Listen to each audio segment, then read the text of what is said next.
One of your competitors may say Microsoft, they abandoned this. Trust me, they will do it again. Yeah. So what is your answer to that? Well, I would just say, just watch us do what we do. And when I say we're going to be making flight sim for 10 years, we're going to do that. Say that you're making 2024 because 2020 has failed. So, and I love this response. 前一阵儿不是那个德国科隆游戏展 Gamescom， 微软模拟飞行总负责人 Jorg Neumann 是在现场。这个是 Jorg Neumann 在现场接受了一个 YouTube 的模拟飞行主播的一个采访。Gamescom 其实已经过去很久了，但这个视频最近才发出来，估计是这个主播存货。采访视频时间24分钟，他说一点消息之后，我暂停，然后讲一下，是以这个方式。行，开始。Hello, I'm Zapel from TechRaptor, and we're here with Jorg Neumann, head of Microsoft Flight Simulator. Now 2020, soon 2024. So, Jorg, can we talk about your 10 years plan? Did your plan change now? What's up with 2024? Is it longer? Is it shorter? Yeah, the 10-year. 然后先是介绍一下是 Jorg Neumann， 然后是现在2020的总负责人，然后马上就是2024了，然后就问到你之前说那个10年计划，你是什么意思 ？Plan. So I think we're exceeding the 10-year plan. 10 years, basically, when we started 2020, there were people in the community that said, "Oh, Microsoft, they stopped FSX and then they stopped Microsoft Flight, and can we trust them with our hobby?"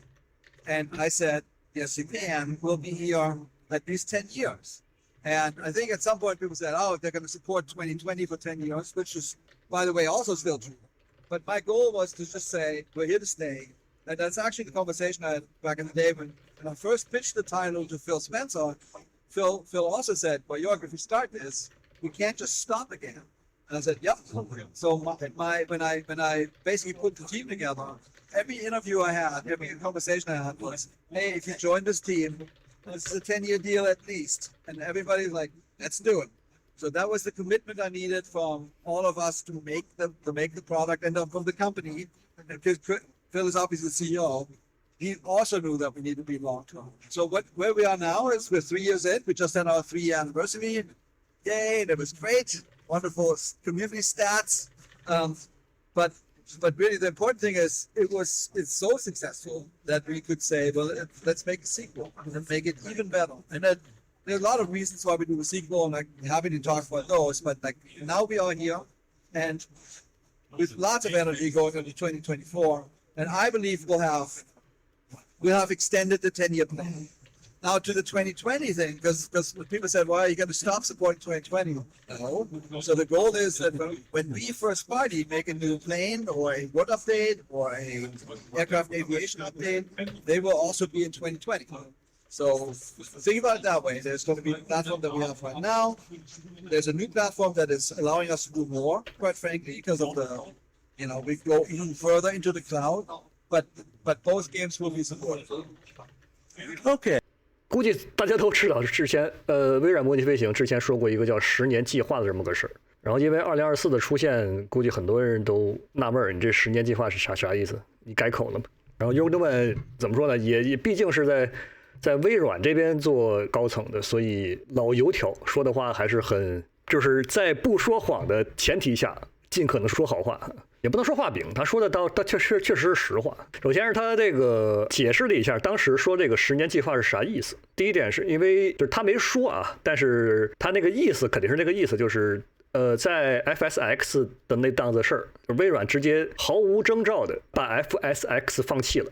其实洛克希德马丁的那个 P3D 的模拟飞行平台是当时洛克希德马丁听说了微软放弃了 FSX， 然后直接把那个团队打包买走了。实际上的 P3D 的第一个版本就是 FSX， 是这么来的。Jorg Neumann说，当时他说这个10年计划的一个很大的原因就是来这个重新赢得广大玩家的信任，所以就扯出了这么大一个饼。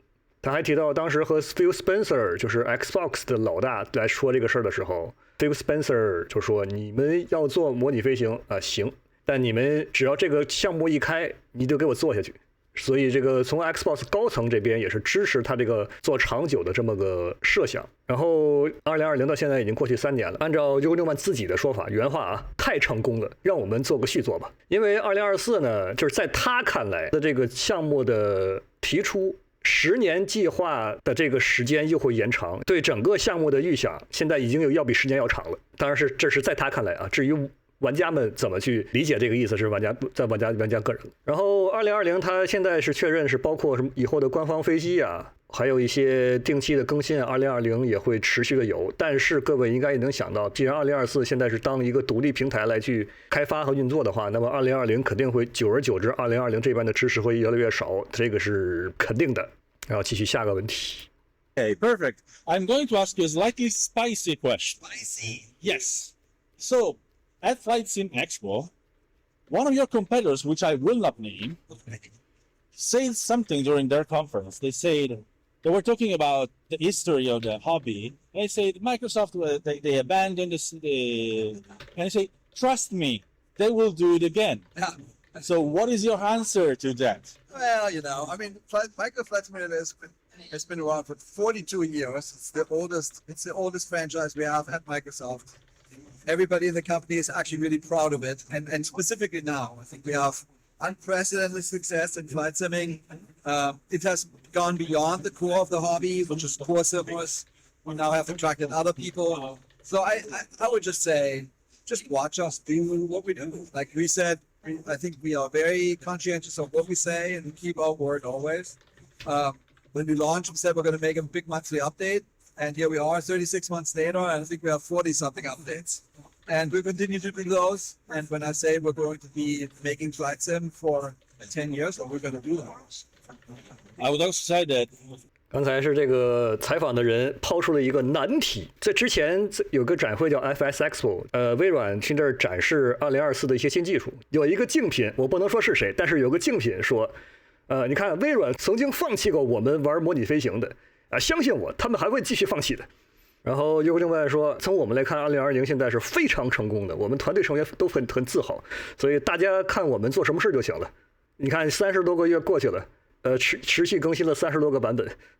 If I'm not wrong, and you can correct me if I'm wrong, the Microsoft that exists today is a different Microsoft than the Microsoft that abandoned flight sim back in the day. That's interesting. I mean, I think Xbox in general, the beautiful thing about Xbox is how consumer-centric it is. It has a lot to do with our community and how much feedback we get from the community. Xbox Live helped a lot in all those things. And I think the flight sim community of all of them is one of the most active communities, both as users, with obviously many million users, but also for creators. And when you look at what's going on in flight sim, I think it's one of the most vibrant things there is in gaming because there are hundreds, we actually counted up to 2,000 companies or individuals that make add-ons. And some of them sell it to the marketplace, some of them sell it to their own websites. And that level of groundswell and activity, I think is awesome, somewhat unprecedented, and super important. Because, I mean, we make games for fans. That's what we do. And we have massive amounts of fans here. So I think the future for flight simming is super bright. Speaking of add-ons, you mentioned that 这个问题其实没啥，就是说套话。微软变了，这已经不再是当时放弃 FSX 的时候那个微软了。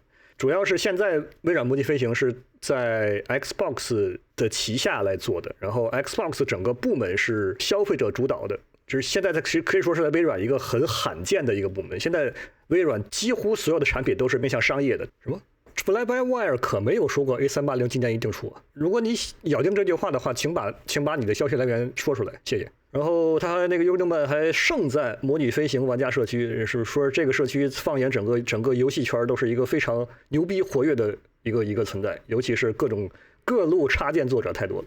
他们现在的微软模拟飞行团队是给爱好者做游戏的这么个团队，未来值得期待。行，继续下一个问题。Antonov 225 had sold almost 1 million. Did it sell 1 million now? It did. That's fantastic. I think it's now at 1.3 or something like this. That's great. And Antonov is over the moon. That's fantastic. And we talked to them a lot, actually, about making other Antonov planes. So don't be too surprised if there will be more. Yeah. I would love to have more of those. They're cool planes. 之前微软在发布安 R5 的时候，不是说这个销量，当时微软说过是，我记得哪个月的时候说过一个，就是销量差点到100万美元，是销售额，用这么说是已经过了130万美元的销售额了，然后钱已经打到了安东诺夫那边已经杀掉了，说你们怎么卖的？然后现在他说是微软和安东诺夫的联系还在，所以以后还会有合作。So, talking a little bit about Tokyo Game Show, I'm going to word this in a way that will let you be as vague as possible, not to spoil any announcement. But here, you're presenting something that's obviously bound to Germany. So, it is safe to assume that at Tokyo Game Show, since your next release coincides with Tokyo Game Show, it's safe to assume that you have some surprise for your Japanese fan base? Yeah. So your website, is the guy who actually figured it out. We looked at, oh, look, it's 9/21 is the next update. That's the same day as the Tokyo Game Show. And there's a plane that's a local legend. And so it's true. There's going to be a Japanese plane coming out at Tokyo Game Show. Going back to Germany. 这个问题的已经过了时效了。哎，你们是不是要在东京游戏展上整点活？现在我们知道了，这个他们确实是要发布一款飞机，是30重工 MU2，确实是日本人造的飞机。但是这飞机现在还没公布，是因为还没有拿到30的授权。所以反过来看，当时的计划是在9月21号是在东京游戏展上公布这个玩意儿，但是计划泡汤了。Germany now. So talk a little bit about making this Dornier, which is one of the most classic planes. Oh my God, it's one of those. I'm from Germany. I have to admit it.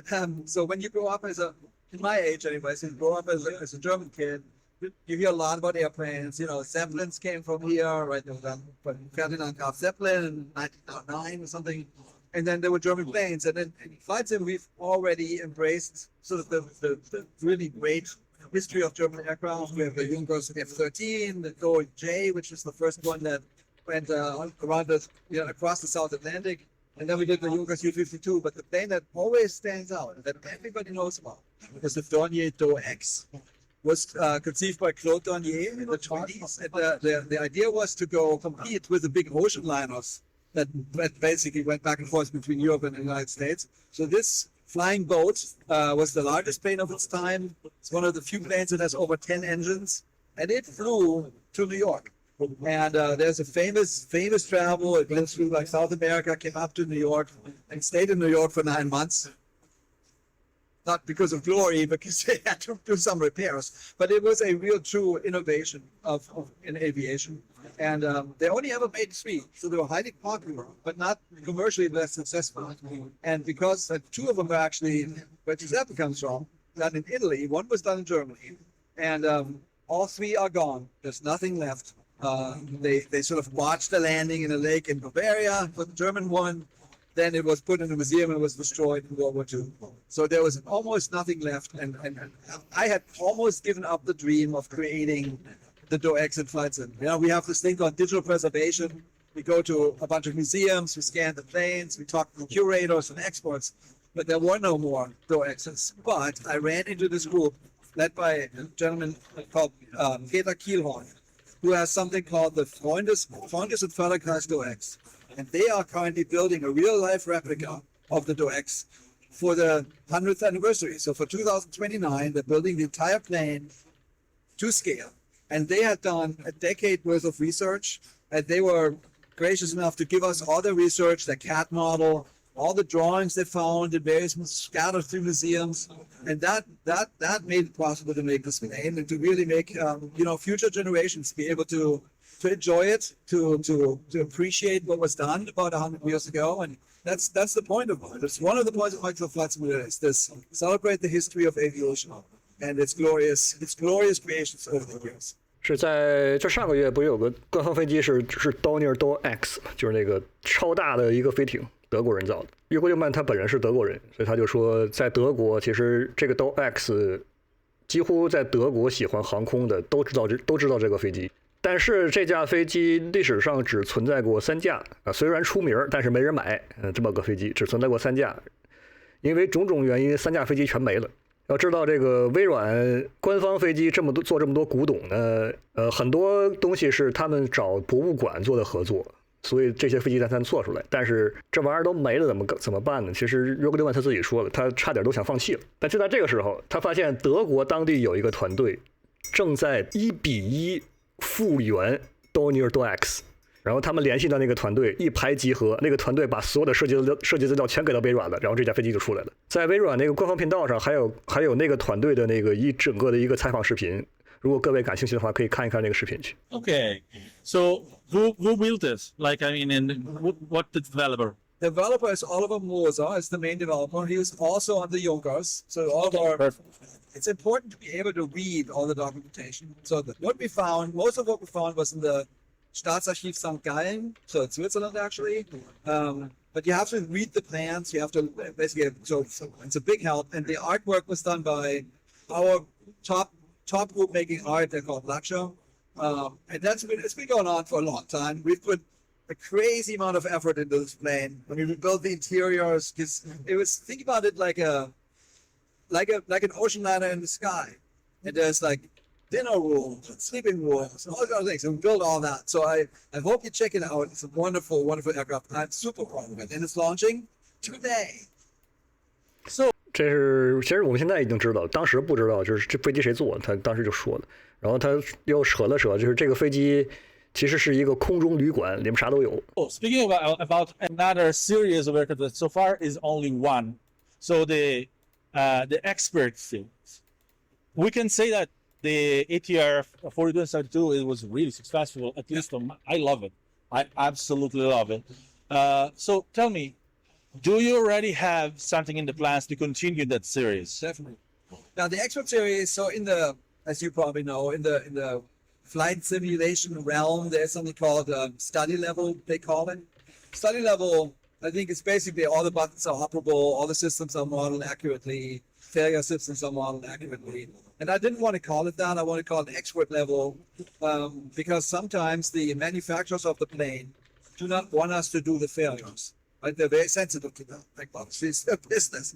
But the goal of the expert series is to make planes that the manufacturer of the plane totally supports with their staff, and they give us all the information, and they also test it. And when they tell us this is great, then it is in fact great. So in the case of the ATR, I was throughout in contact, obviously, with the ATR. The head of the ATR training facility actually deployed our model in the training facility, had the test flight and play it. And when they told us, this is awesome, Jorg, that's when we were ready to ship. And that is the bar we're setting for this expert series. And do we make more? Absolutely. We all know your policy. 这是问这个 Expert Series， 就是那个专业系列。现在专业系列是今年新出的那个系列，是 ATR 是那个系列里的。现在只有这 ATR 一款。问以后还会有吗？Jorg Neumann说是会的，解释了一下，首先为什么是叫专业系列，就是全扯到在模拟飞行玩家圈里有3个字叫学习机。说这词儿我们不想用，原因嘛，我能说的就是这个飞机厂商是不想做故障，所以你们玩家那种啥都能点的这个级别，我们没法做，是这个意思。换个名字叫专业系列。ATR 这个是之前也说过，但这次他又确认了，这是第一点。ATR 这个飞机是 ATR 公司官方做的测试，而且是 ATR 官方训练机构自己做的测试。至于他们的 VNAV 为什么是这个样子，我就不知道了。专业系列的标准就是这个是相当于一个范本吧，肯定是要经过飞机厂商的专业测试的。Policy for weapons. We know that the manufacturer of civilian planes don't really want to have weapons around their planes, which is understandable. But in Flight Sim 2024, there is an aircraft that is built around the weapon. Yeah. And so in the trailer, we saw that our weapon was missing. So let's talk A10. Yeah. Is it gonna have the GAU, the big Vulcan in the front? Because without it, it's kind of... So there is actually a version of the A10 that has a sensor instead of the tank breaking weapon that it typically has. And that is the version that we're going to have in our marketplace.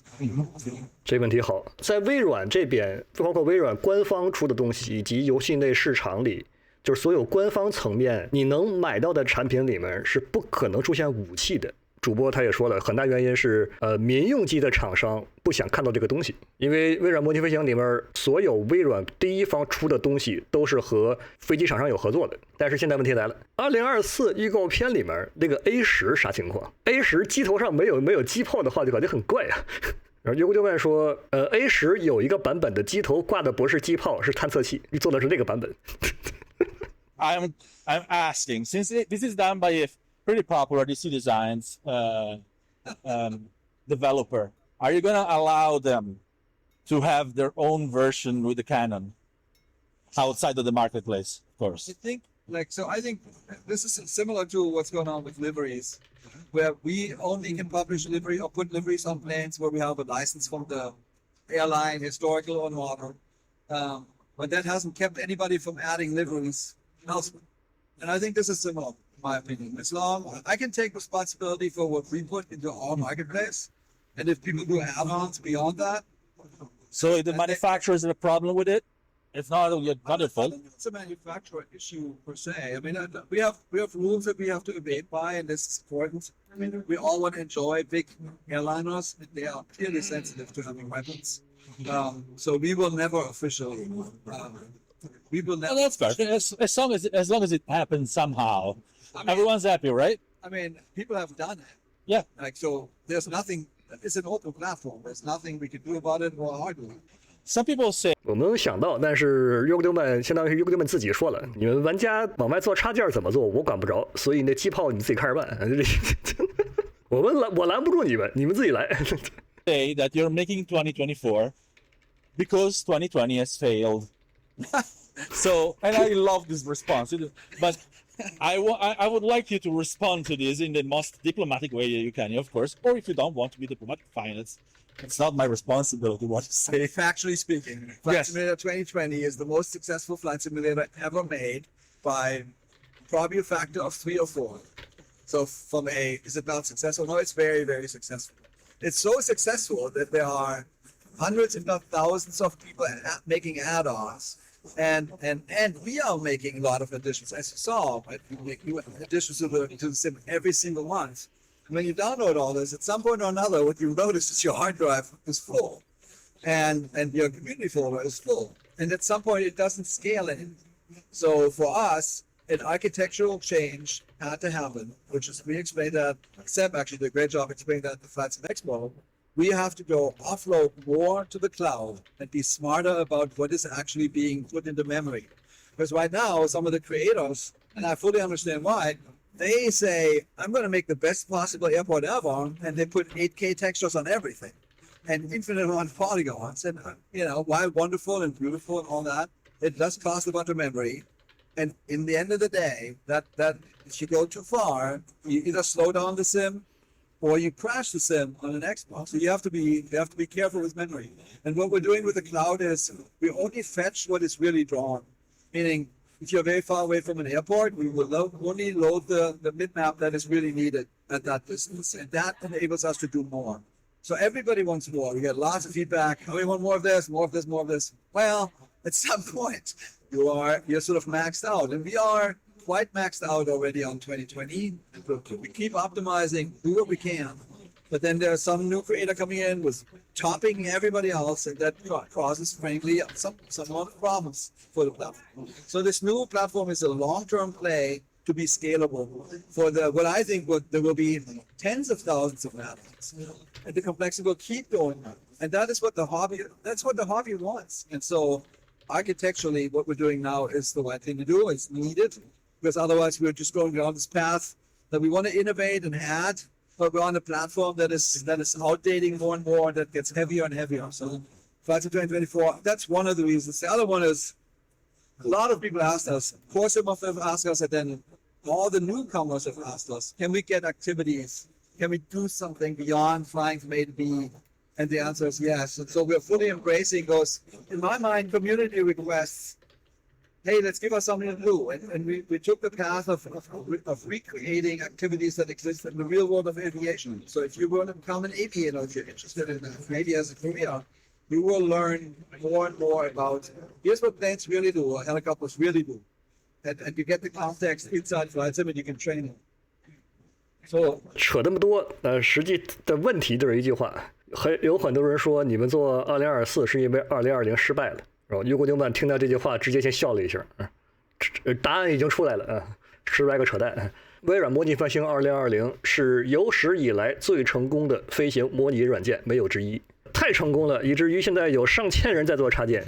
摆在眼前的最大的问题是，这个容量，这个，尤其是像Indy做那几个机场的，各位都懂的，所以就扯出做2020的做2024的一个重要的目的是从底层构架上改善这一现象，就是会把更多的内容迁移到云端。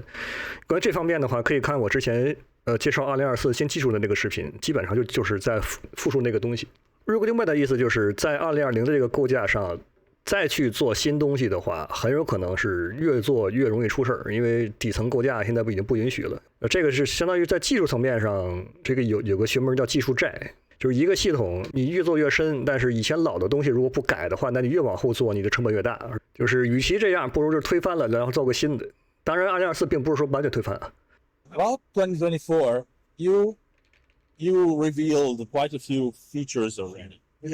Some really, really cool ones, but some really, really ambitious ones also. But what I'm talking about, so far, you've revealed a lot of planes as well, but you say that there is a lot more planes that you have still to reveal. Am I correct? Yes. But in terms of features, have you revealed everything you have in your, or there is a lot more you still have to tell us in the run-up to the launch? there's an overwhelming amount of features. When you ask, honestly, we're in the middle of development right now, and not in the middle, but like we're in it. We're in it, and it's a huge. I mean, I said that in the Houston event. This is by far the biggest ambitious product ever made in the world of simulation. There's no question.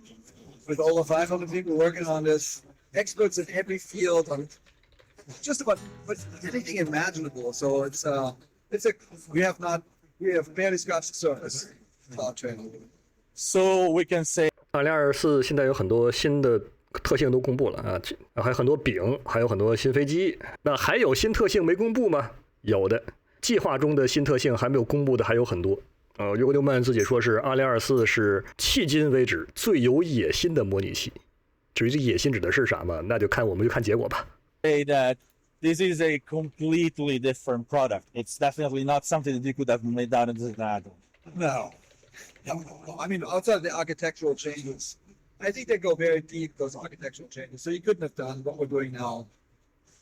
And just to be sure, since some people have wondered, and for me it's obvious, but I want your confirmation. What's in 2020 is going to be still available in 2024. So besides all the activities, you can still fly everywhere in the globe and all that, right? No, it's a sim for simulators. It's a sim for simulators plus activities with a infrastructure that scales to the future. So the activities are going to be a bonus, or something on top of what we have. It's a choice you make. You can go to free flight and do exactly what you're doing now with the same planes that you're flying right now, if that is what you want. The world will look better. There's a lot more other surrounding features that will make that more accurate, but there's obviously we never want to take anything away. We're just adding. Something I'm quite curious. 刚才就是有一段是他们俩在胡聊，然后实际有用的信息是，包括现在还有很多飞友认为2024就是个任务模式，然后现在Jorg Neumann自己再次澄清，2024是在2020上做加法，2020现在的所有模式在2024里都会有，外加那些新东西。About. I don't know if you already have an answer. Feel free to tell me that you don't know yet if you don't. But will people flying a multiplayer in 2024 be able to fly together with people in 2020? That's a good question. I'm not sure. So I think that has to be explored a little bit more. And that I'm not that close to that part of the tech right now. But is it something that ideally you would want to do? Oh, I think yes. The fundamental world is shared world, right? And it's finding friends and staying together is an important thing. But I think let's just put a pin on this for the next interview. I'll go inform myself a little bit more. I'm honestly not sure. 这个问题其实是2020和2024的多人模式互通吗？答案是不知道。从我个人而言，我觉得必须做到互通。首先，它没有理由不互通。如果不互通的话，那么玩家一分流，这事儿就麻烦了。因为你就想，如果不互通的话，对于这个核心模拟用户来说，我为什么要买你2024？你一互通的话，那就说明我可以放心无忧的买2024。那么我的这些老的朋友，即便没升级，我们还能继续飞。One thing that's a little bit of a weak point of 2020, according to me at least, is because I do a lot of like trying to teach people to fly. And a lot of people tell me that despite the fact that you have made some effort to improve this, tutorials are still little with. Are you going to try to make them more extensive for 2024? I think it's interesting. So we talked about this. Tutorials we could do more tutorials like the ones we've done. But I think what's even better is learning is embedded in the activities that they're doing. There's going to be a lot deep hole to talk about. Like it's how the activity system is structured actually helps you develop the skills to be successful. Because it doesn't. If you're a newcomer to flight simulating and you're going to be put into a really hard search and rescue mission in the middle of a hurricane, you're probably not going to win. You're not going to be able to rescue someone. But you have to have the skills as a pilot to actually win.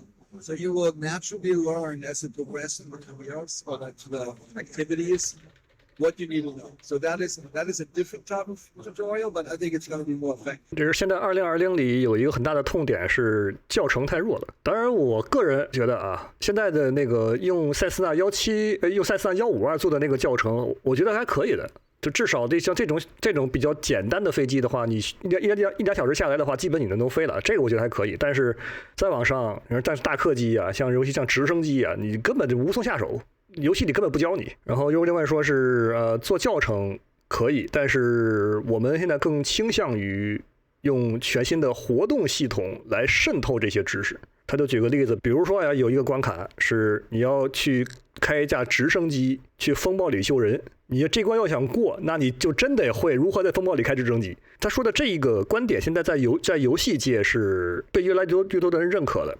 最新的一个例子是街霸6，街霸是那个格斗游戏，格斗游戏各位应该肯定都懂，都说上手难，因为这一个毕竟是个1v1的对抗。你要这么想，游戏真做了一个专门的教学模式，有几个玩家会去点？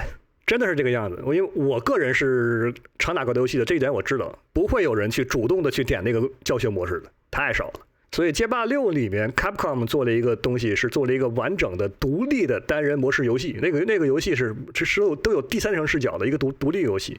然后在那个模式里面，不断的向玩家渗透一些格斗游戏的这个游戏原理、游戏知识、操作方式，不断的在渗透你。等于这个单人模式下来，到最后你至少知道我该怎么打格斗游戏了。从我看来这是很成功的。所以Jorg Neumann说这个我也认可。当然，这个还是看最后的结果怎么样。You have real world traffic, real world weather. 2024 is going to have another thing that could have some real world coordination. I don't know how possible it is, but I think there are some services that do it. Are we going to have real world fires to douse? That's not decided yet. So real world fires are kind of interesting. There's a lot of interesting things about activities because we are conscientious that, like for example, we have fires right now. There's fires all over the planet, but we have a lot of fires in Canada right now. There's lots of fires in California, and now you live in Australia, and in your daytime it's always nighttime in the United States, and you really want the Australians only to be able to do nighttime flights where you don't really fire for them.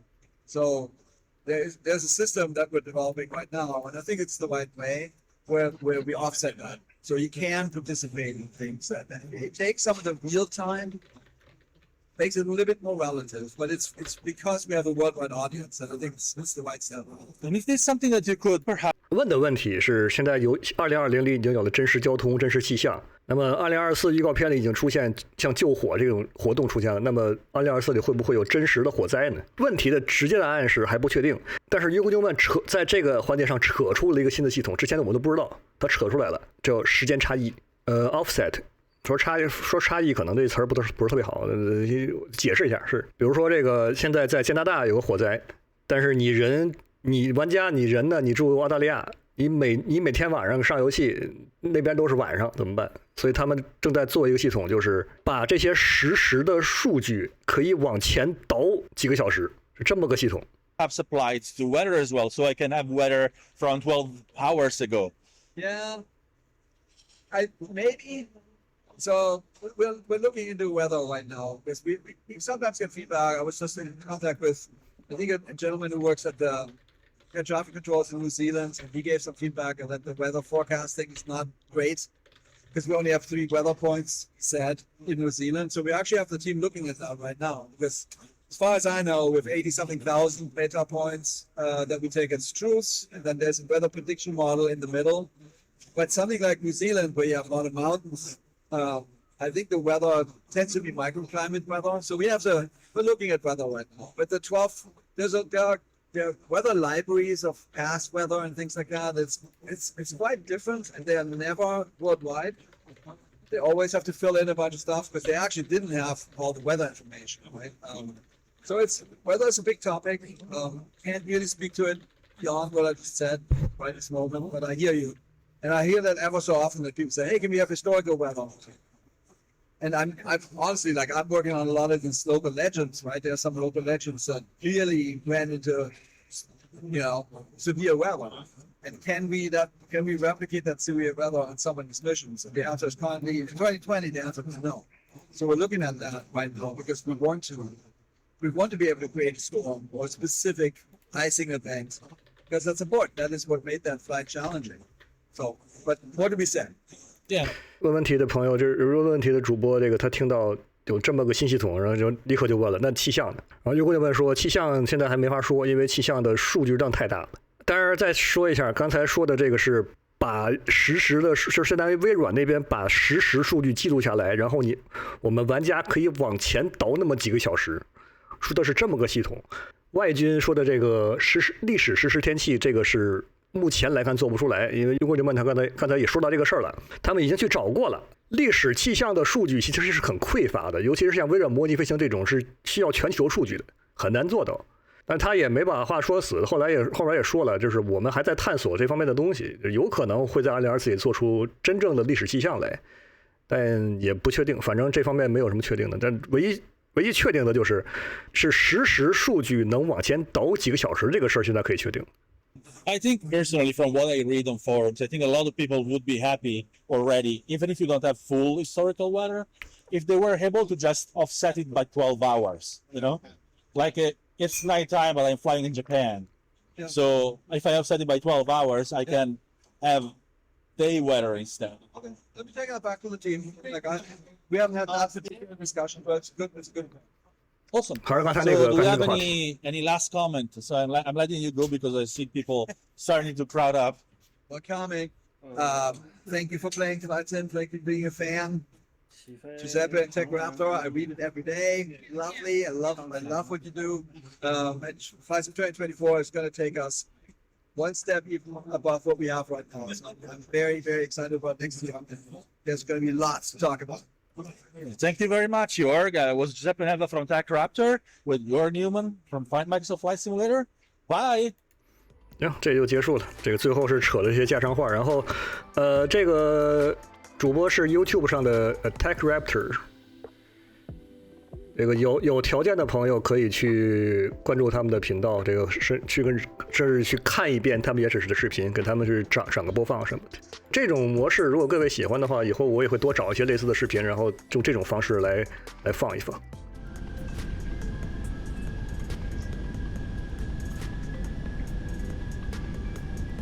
100